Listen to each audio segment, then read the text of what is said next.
Winter destination ओली में कम बर्फबारी के चलते नेशनल विंटर गेम्स की तारीख जरूर टल गई है, लेकिन यहाँ की बर्फीली वादियों का दीदार करने और बर्फानी खेलों का लुत्फ उठाने के लिए ओली आने वाले पर्यटकों की आवाजाही बस्तूर जारी है। जीएमबीएन ओली के chair lift in charge Rajendra Prasad डीमरी ने बताया है कि सोमवार को जहां 472 पर्यटकों ने चेयर लिफ्ट से ओली की हंसी वादियों का लुत्फ उठाने के लिए टिकट लिए थे, वहीं मंगलवार को भी करीब 442 पर्यटकों ने जीएमबीएन ओली की इस चेयरलिफ्ट राइड का लुत्फ उठाया है। पर्यटक प्रदेश में निकाय चुनाव की सरगर्मियों के चलते अभी 25 जनवरी तक पर्यटकों का ये आंकड़ा यूं ही रहेगा। फिलहाल ओली टॉप और गोरसो बुग्याल की ओर अच्छी बर्फ पर्यटकों को आकर्षित कर रही है।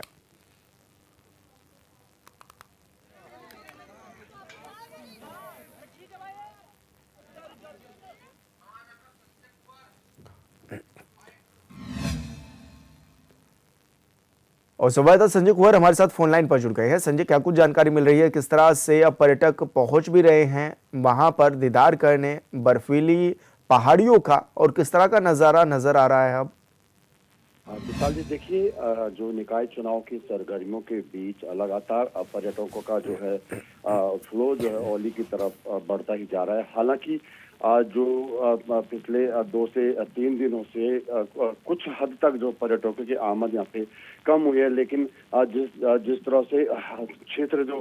पूरा जो देश जो है अभी जो पहाड़ी क्षेत्र है ग्लोबल वार्मिंग के कारण जो दिक्कत में है, तो इस लिहाज से अगर देखा जाए तो ओली में अभी अच्छी बर्फबारी है और उसके बाद जो है यहाँ पे लगभग प्रतिदिन 700 से 800 पर्यटक जो ओली की वादियों का दीदार करने पहुंच रहे हैं। और खासकर जो जीएमबीएन की जो चेयरलिफ्ट यहाँ पे लगी हुई है, तो चेयरलिफ्ट राइड से जो हिमालय की वादियों का जो दीदार करने के लिए 500 से 600 पर्यटक जो है प्रतिदिन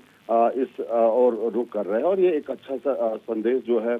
शीतकालीन पर्यटन के लिए सूबे से जा रहा है। हालांकि जो राष्ट्रीय शीतकालीन खेल हैं वो कम बर्फबारी के चलते अभी इनकी जो तारीखें थी वो पोस्टपोन हो चुकी है, लेकिन पर्यटक फन स्कीइंग से लेकर के snow trekking, tyre tube riding और अन्य जो है जो बर्फानी आकर्षण होते हैं उनको करने के लिए लगातार बड़ी तादाद में ओली पहुंच रहे हैं। जी, तो ऐसे में क्या माना जाए अब, क्योंकि पर्यटक जो पहुंच रहे हैं उनको किस तरह की सुविधाएं भी वहां पर मिल पा रही हैं, और जो नेशनल गेम्स होने थे क्या उनको भी टाल दिया गया है अब?